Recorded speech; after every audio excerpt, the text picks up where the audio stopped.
Oi, pessoal. Mais uma vez, vamos bater o nosso papo aí, que a gente fala de vez em quando. Dessa vez não vou falar muito sobre aqueles mesmos temas que nós vimos falando nos outros vídeos nossos. Tá?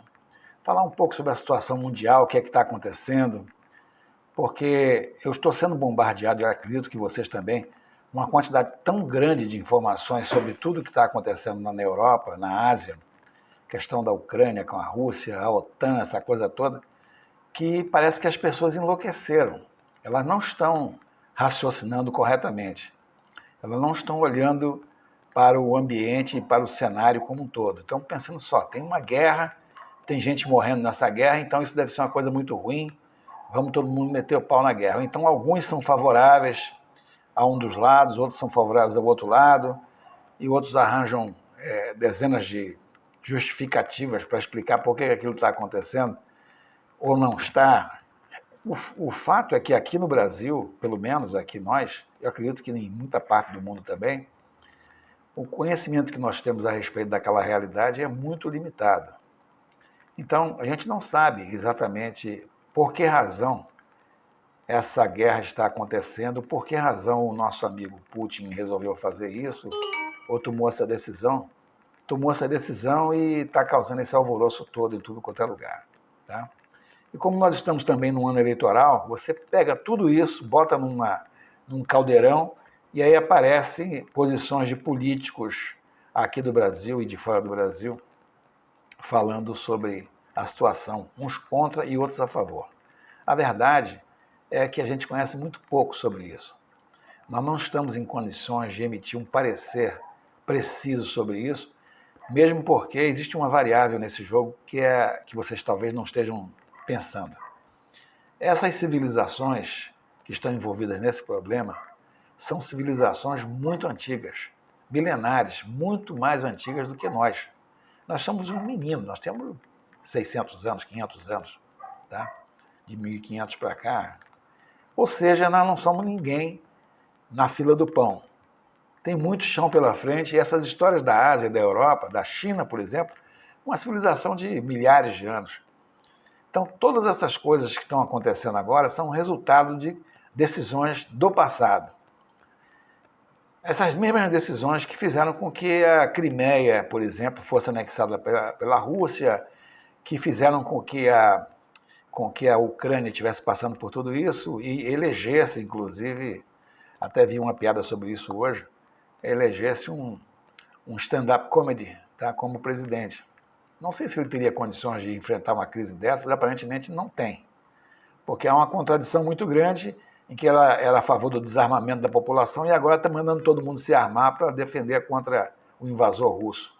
Nós sabemos que existe chega aos nossos ouvidos, não sei se é verdade ou se não é, como eu digo a vocês, que está havendo uma deserção muito grande de gente do exército lá, porque é complicado, tá? São países de dimensões diferentes, com uma força muito grande, uma força que não dá para comparar, tá? entre o tamanho de um com o tamanho da outra. Agora, eu conversei longamente, esses últimos dias, com pessoas que eu conheço que moraram lá na Ucrânia e são de origem ucraniana, gente que morou lá há muitos anos, morou na Rússia, morou nos Estados Unidos, uma pessoa com uma experiência muito grande. E essa pessoa me falou coisas que eu fiquei meio surpreso. Uma delas é que os capitais todos que têm entrado lá na Ucrânia, vindos da Europa, investimentos que fizeram lá, eles não são direcionados à melhoria da vida do povo. Quer dizer, há muita carência de transporte, de infraestrutura na Ucrânia. Metade da população fala russo, ou de origem russa, a outra metade é ucraniana. E existe uma regulamentação lá que proíbe você de falar russo na Ucrânia. Se você falar russo na Ucrânia, você vai preso. Não sei se é verdade ou se não é, pelo menos é isso que está chegando para nós aqui. Então a gente não sabe. Tá? Enquanto isso acontece, o pessoal que não tem nada o que fazer fica aproveitando esses detalhes, essas brincadeiras, para fazer aquelas brincadeiras, aqueles memes na internet que nós estamos cansados de ver. Tem alguns, inclusive, engraçadíssimos. Não vou repetir aqui porque não quero cansar a paciência de vocês. Mas nós temos sido muito criativos em relação a esses memes, em relativos a guerra lá entre a Rússia e a Ucrânia. Tá? Eu espero, sinceramente, que isso aí se resolva o mais rápido possível e a solução final vai ser quando a Rússia finalmente tomar conta, que não tem outro caminho. Ela vai tomar conta, tá? Vai acabar de invadir mesmo, vai tomar Kiev, se é que já não tomou até agora, tá? E aí vai correr todo mundo de lá, tá? Vão correr os políticos, vai correr o presidente, e aí vamos ver o que eles vão fazer depois. Não sei, tá? A gente não sabe qual é a história. Eu não acredito que a Rússia tenha esse objetivo de destruir a população. Não é uma guerra de destruição. Certamente não é. Agora,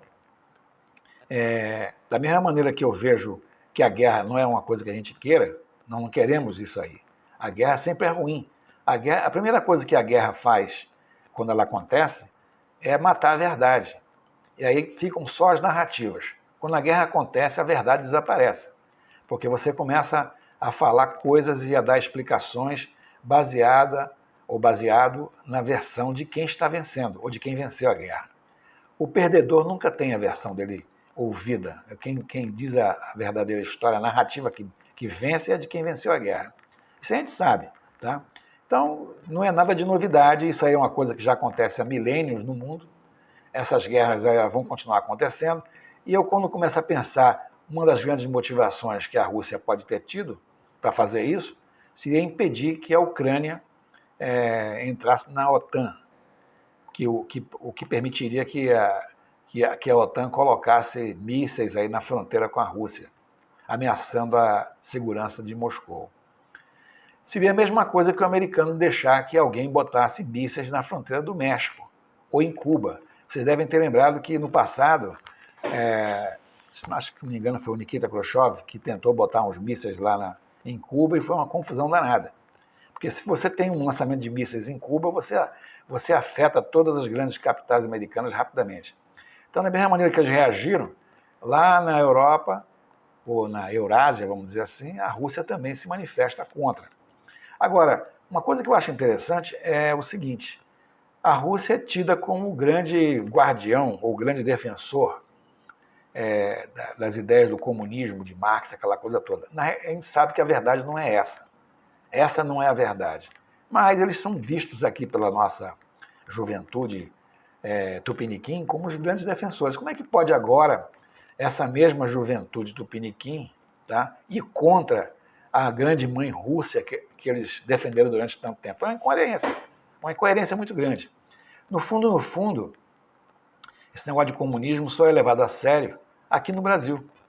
Ninguém aí fora leva isso a sério, cara. Mas aqui a gente leva. Então, se você for aí ver aí no meio universitário, nas escolas, um monte de gente aí de uma profissão que eu não vou citar aqui, mas que vocês sabem muito bem qual é, defendendo todas essas ideias com unhas e dentes. Se você perguntar por que eles estão fazendo isso, eles não vão saber. Eles vão saber muito pouco disso. Alguém falou no ouvido deles alguma coisa, eles estão repetindo como se fosse um papagaio. Papagaio de uma casa de tolerância. Não vou chamar de papagaio de... papagaio de puteiro também, não vou falar isso porque vai esculhambar o nosso vídeo aqui. Mas é um papagaio de uma casa de tolerância, que ouve aqueles palavrões todos e sai repetindo. Por que ele faz isso? Ele não sabe. Da mesma maneira que muitos não sabem. Nós temos uma visão da Europa que não corresponde muito à realidade. Eu já andei por lá, em vários países daqueles lá, várias vezes, já estive lá recente, inclusive na China também, viajei bastante. E eu posso dizer a vocês o seguinte: o lugar bom é aqui. Por incrível que pareça, a Europa é uma colcha de retalhos, com várias linguagens diferentes, com vários costumes diferentes, e, na minha opinião, a criação do euro, por exemplo, é um milagre. Mas é uma coisa que não funciona direito, porque se fosse bom, o inglês estava lá. E o que o inglês fez? Ralou, se mandou da zona do euro, através do Brexit. Por que ele fez isso? Tem uma razão comercial. Sempre tem uma razão comercial por trás de tudo isso. Tá? Eu fui à Europa no tempo em que as moedas eram diferentes. Você tinha o franco alemão, você tinha o marco alemão, aliás, tinha o marco finlandês, você tinha o franco suíço. Hoje em dia é tudo euro. Inclusive o escudo de Portugal, que não é mais escudo, virou euro, e Portugal sofreu bastante com essa transformação.